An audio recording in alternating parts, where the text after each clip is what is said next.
नमस्कार, good morning India के इस खास शो में एक बार फिर आपका बहुत बहुत स्वागत है। मैं हूं आपके साथ जया कौशिक त्रिवेदी और मेरे साथ है अदिति राजपूत। सबसे पहले बात करते हैं कोरोना केसेस की। खासतौर से दिल्ली सरकार ने अपने सभी कोरोना अस्पतालों में मौजूदा बेड्स को ऑक्सीजन की सुविधा से युक्त बनाने का फैसला किया है। बीते एक हफ्ते के दौरान संक्रमितों की संख्या में लगातार वृद्धि हो रही है, जिसके चलते ये फैसला किया गया है। शरद शर्मा हमारे साथ जुड़ गए हैं। शरद, यहां पर हम देख रहे हैं 24 घंटे में दिल्ली में 65 लोगों की जान चली जाती है। ज्यादातर देख रहे हैं कि जो बुजुर्ग हैं उनको ऑक्सीजन की जरूरत होती है, वेंटिलेटर की जरूरत होती है। दिल्ली सरकार अभी सिर्फ फैसला ले रही है या इसको लागू कब किया जाएगा? ऑक्सीजन युक्त बेड्स की जो बात हो रही है।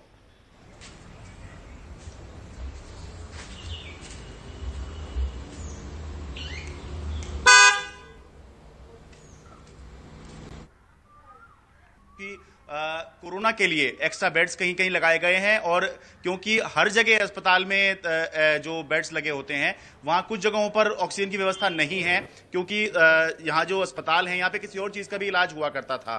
तो इस वजह से ज़्यादातर में तो ऑक्सीजन उपलब्ध है अस्पतालों में, लेकिन जहाँ के लिए ऑक्सीजन उपलब्ध नहीं है वहाँ के लिए आदेश निकाला गया है कि अस्पताल इक्विपमेंट खरीद सकते हैं, ऑक्सीजन सिलेंडर खरीद सकते हैं, जिससे कि ऑक्सीजन की व्यवस्था हो जाए।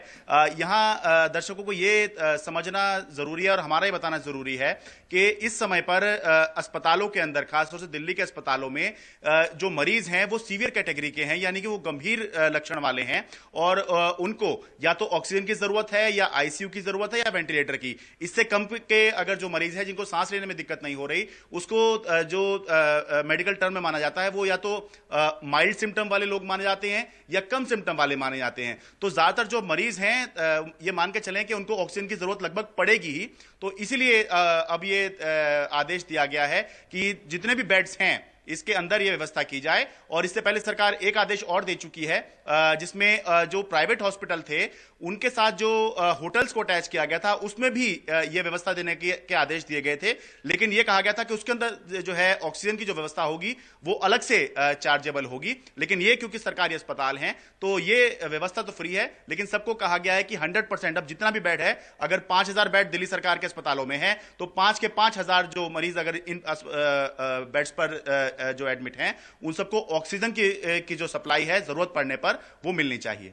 जी बिल्कुल शरद, यहाँ पर आपसे ये भी हम जानना चाहेंगे कि ये जो बेड्स अब बढ़ाने की बात हुई बीच में, उसके बाद अब हर बेड पर ऑक्सीजन देने की बात हो रही है, यानी कि तैयारी जो है वो पूरी उस तरह के हालातों की कर रहे हैं जो कि जब बहुत बुरी स्थिति हो जाएगी, क्योंकि अब लगातार जिस तरह से मामले लगातार बढ़ रहे हैं शरद, चिंता सरकारों की भी बढ़ रही है।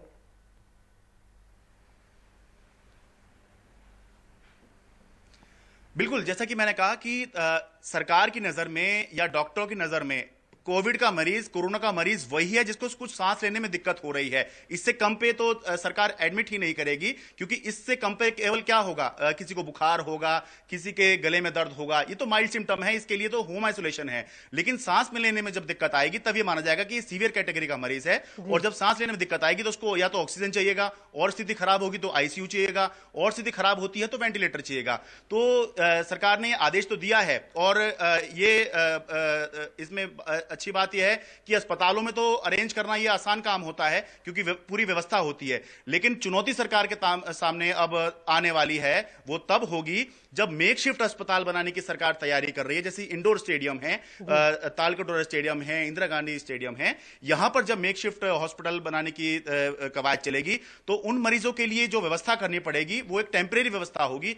तो वो किस तरह से सरकार करेगी, कितने बड़े पैमाने पर ऑक्सीजन सिलेंडर या सप्लाई किस तरह से लाई जाएगी, वो देखने वाली बात होगी, क्योंकि ये तो अस्पताल हैं, यहां तो पहले से व्यवस्था है। नहीं भी है तो अस्पतालों को ऑर्डर दे दिया गया है, वो अरेंज कर लेंगे, वो करते भी रहते हैं। लेकिन जब मेकशिफ्ट अस्पताल वाली बात आएगी तब हमें देखना होगा कि कैसे तो ये ऑक्सीजन सिलेंडर की व्यवस्था होगी, कैसे आईसीयू या वेंटिलेटर की भी व्यवस्था क्या इन मेकशिफ्ट अस्पतालों में हो सकती है या नहीं, ये हमें अगले कुछ दिनों में ही देखने को मिलेगा। क्योंकि जिस तरह से केस तेजी से बढ़ते चले जा रहे हैं, दिल्ली सरकार के पास बहुत ज्यादा समय नहीं है, मेकशिफ्ट अस्पताल जो है उसको जल्दी ही तैयार करने पड़ेंगे।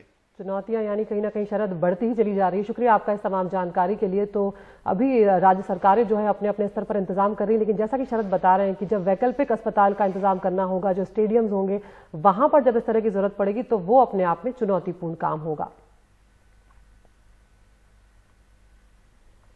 और अगली खबर का रुख करते हैं। 54 दिनों के लॉकडाउन के दौरान कामगारों को पूरा वेतन देने की केंद्र सरकार की अधिसूचना पर आज सुप्रीम कोर्ट में फैसला सुनाया जाएगा। दरअसल केंद्र सरकार ने खुद कहा था कि जब लॉकडाउन का वक्त रहेगा तो जो कर्मचारी हैं या ये जो भी मजदूर हैं उन्हें वेतन दिया जाए, लेकिन बाद में केंद्र सरकार ने ही अपना रुख जो है वो पलट लिया और कहा कि ये जो मामला है ये नियोक्ता यानी कि जो नौकरी देता है उसका और जो नौकरी कर रहा है उसके बीच का मामला है, हम इसमें हस्तक्षेप नहीं करेंगे और इस मामले में अब सुप्रीम कोर्ट को सुनवाई करना है। आशीष भार्गव हमारे सहयोगी हमारे साथ जुड़ रहे हैं जो कि सुप्रीम कोर्ट में मौजूद रहेंगे। आशीष, इसकी सुनवाई कितने बजे होनी है और साथ ही केंद्र सरकार ने 29 मार्च को जो अधिसूचना जारी की थी उसमें क्या कहा गया था और क्या चुनौती दी गई है याचिका दाखिल जो की गई है? जी देखिए, सुनवाई नहीं होनी है जय, अब तो फैसला आना है। ऑर्डर रिजर्व था, पिछले हफ्ते ऑर्डर रिजर्व हो गया था। 10:30 बजे करीब ये फैसला आएगा। 3 जजेस की बेंच ये फैसला सुनाएगी और इसमें काफी अहम बात यह है कि जो नोटिफिकेशन 29 मार्च को केंद्र सरकार गृह मंत्रालय ने जारी किया था, पर बहुत सारी याचिकाएं हैं जिसमें चुनौती दी गई है। खासतौर पर उद्योग यहाँ पर आए हैं, फैक्ट्री वाले यहाँ पर आए हैं, जो बाकी लोग हैं वो यहाँ पर आए हैं, तो जो नियोक्ता जिसे हम कहेंगे, और कुछ कामगारों के संगठनों की तरफ से भी लोग यहाँ पर आए जिन्होंने कहा कि पूरा वेतन कामगारों को नहीं मिला है। तो दोनों तरह की याचिकाएं थी। इस पर सुनवाई में सुप्रीम कोर्ट ने बड़े सवाल उठाए थे और कहा था कि सरकार के पास क्या ऐसा कोई अधिकार है जिसके तहत वो ऐसा आदेश जारी कर दे कि 100% वेतन दिया जाएगा। सुप्रीम कोर्ट ने यह भी कहा था कि केंद्र सरकार ने यहाँ पर आपदा प्रबंधन एक्ट अप्लाई किया है, जबकि इंडस्ट्रियल डिस्प्यूट एक्ट में 50% वेतन देने का प्रावधान है। तो ऐसे में बहुत सारे सवाल थे जिस पर केंद्र सरकार ने अपने रुख पलट लिया और कहा कि ये नियोक्ता और कर्मचारी के बीच का मामला है, आपस में बैठकर वो तय कर सकते हैं। तो यहाँ पर सुप्रीम कोर्ट को एक बड़ा फैसला सुनाना है, तय करना है कि आखिरकार जो जितने दिन लॉकडाउन रहा 54 दिन, उनके दिन कितना वेतन कामगारों को दिया जाए। और यहाँ पर एक बात और काफी महत्वपूर्ण है, बहुत सारे उद्योग भी यहाँ पर पहुंचे थे जिन्होंने ये कहा था कि उनकी कंपनी लॉकडाउन के दौरान बंद थी, प्रोडक्शन नहीं हो रहा था, तो ऐसे में जब कमाई नहीं हो रही है तो वेतन कैसे दिया जाए। तो ये सुप्रीम कोर्ट ने इस बात को माना भी था, कहा भी था कि ये बिल्कुल सही बात है, जब प्रोडक्शन नहीं हो रहा है तो कहां से कोई पैसा देगा। तो केंद्र सरकार ने कहा था कि उसने तो ये नोटिफिकेशन इसलिए जारी किया था ताकि जो मजदूर है, कामगार है, वो यहीं पर रुक जाए, वो छोड़ कर न चले जाए यहाँ से अपने मूल स्थानों पर, ताकि अर्थव्यवस्था पटरी पर रहे। ये तमाम दलीलें थी। तो अब कुछ देर में फैसला आएगा 10:30 बजे, देखना होगा सुप्रीम कोर्ट का क्या रुख। बिल्कुल, तो उस फैसले पर भी नजर रहेगी, सभी की नजर रहेगी। बेहद महत्वपूर्ण फैसला सुप्रीम कोर्ट इस पूरे मामले में सुनाने जा रही है। आशीष भार्गव, बहुत बहुत शुक्रिया इस पूरी जानकारी के लिए। और वहीं जीएसटी काउंसिल की एक अहम बैठक आज होने जा रही है। वीडियो कॉन्फ्रेंसिंग के जरिए ये बैठक होगी। आपको बता दें कि अनलॉक 1 यानी कि लॉकडाउन में जो रियायतें दी गई हैं उसके बाद ये पहली बैठक है। वित्त मंत्री की अध्यक्षता में राज्यों के वित्त मंत्री भी इसमें शामिल होंगे और कोरोना महामारी से जो आर्थिक संकट पैदा हुआ है उस पर चर्चा होगी। अब देखना ये होगा कि लगातार राज्य जो महसूस कर रहे हैं राजस्व की कमी की और डिमांड कर रहे हैं केंद्र सरकार से पैसे की कोरोना से निपटने के लिए, क्या केंद्र सरकार उनकी उन मांगों को मानेगी? सीधा रुख कर रहे हैं हमारे सहयोगी हिमांशु शेखर का। हिमांशु, चुनौतियां एक के बाद एक अर्थव्यवस्था के स्तर पर, आर्थिक स्तर पर बढ़ती चली जा रही है। यहाँ पर अब जब जीएसटी काउंसिल की बैठक होने जा रही है, ऐसे में सबसे ज्यादा जो अहम मुद्दा रहेगा वो क्या रहेगा? क्योंकि राज्य जो है वो तमाम आर्थिक चुनौतियां झेल रहे हैं और उनकी मांग यही है कि जो केंद्र है वो कहीं ना कहीं उनकी भरपाई करे। देखिए, निश्चित तौर पर क्योंकि 2 महीने तक लॉकडाउन रहा, करीब 2 महीने तक, और इस दौरान जो आर्थिक गतिविधियां हैं वो पूरी तरह से रोक दी गई थी, वो ठप हो गई थी। और इस दौरान न सिर्फ निजी उद्योगपतियों को नुकसान हुआ, बल्कि क्योंकि आर्थिक गतिविधियां रोक दी गई थी, लॉकडाउन था, इसकी वजह से सरकार का भी जो रेवेन्यू कलेक्शन है उस पर बहुत बुरा असर पड़ा है। और आपको पता है कि जीएसटी जो भारत सरकार कलेक्ट करती है उसका एक बड़ा हिस्सा राज्यों के साथ भारत सरकार शेयर भी करती है। तो दोनों ही केंद्र को और राज्य सरकारों को इस दौर में काफी नुकसान हुआ है और इसलिए जीएसटी काउंसिल की बैठक में कोरोना संकट का भारतीय अर्थव्यवस्था पर, राजस्व पर जो असर पड़ा है उसकी विस्तार से समीक्षा की जाएगी और एक साझा रणनीति बनाने की एक कवायद होगी केंद्र और राज्य सरकारों को मिलकर कि आर्थिक संकट के दौर में दोनों को कैसे एक साथ एक रणनीति बना के आगे बढ़ना होगा। महत्वपूर्ण यह है कि जीएसटी के जो रिटर्न्स हैं, जो कलेक्शन सरकार करती है जीएसटी का, उसका एक सार्वजनिक किया जाता है। जो फिगर्स हैं, जो आंकड़े सरकार के पास होते हैं, और हर महीने की पहली तारीख को उसके पिछले महीने में कितना जीएसटी कलेक्शन हुआ ये सार्वजनिक किया जाता है। लेकिन 1 अप्रैल के बाद अभी तक सरकार ने जीएसटी कलेक्शन कितना हुआ इस दौरान, लॉकडाउन के दौरान, उस आंकड़ों को सार्वजनिक नहीं किया है, क्योंकि अंदेशा है कि नुकसान बहुत ज्यादा है। और दूसरा ये भी है कि बहुत सारे जो जीएसटी रिटर्न करने वाले लोग थे उनको रिटर्न फाइल करने में काफी रियायतें भी दी गई हैं 30 जून तक की।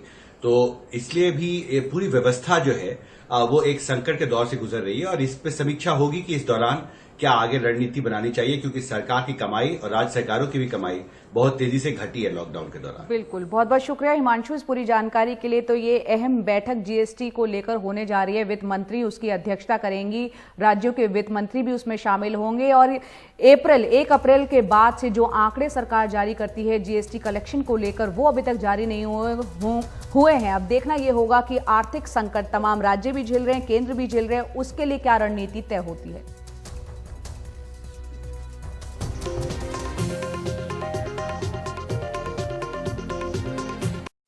और अब आपको दिखाते हैं गुड मॉर्निंग इंडिया के इस खास शो में हमने तमाम जो खबरें दिखाई उसमें से चुनिंदा 5 खबरें आपको दिखा रहे हैं। एनडीटीवी के यूट्यूब चैनल पे जाइए और पोल के जरिए बताइए पूरे दिन एनडीटीवी इंडिया पर आप किन खबरों को विस्तार से देखना चाहते हैं। पहली खबर कोरोना से जुड़ी हुई, चौथे नंबर पर पूरे विश्व में भारत आ गया है। 2,97,000 के पार केसेस हो चुके हैं।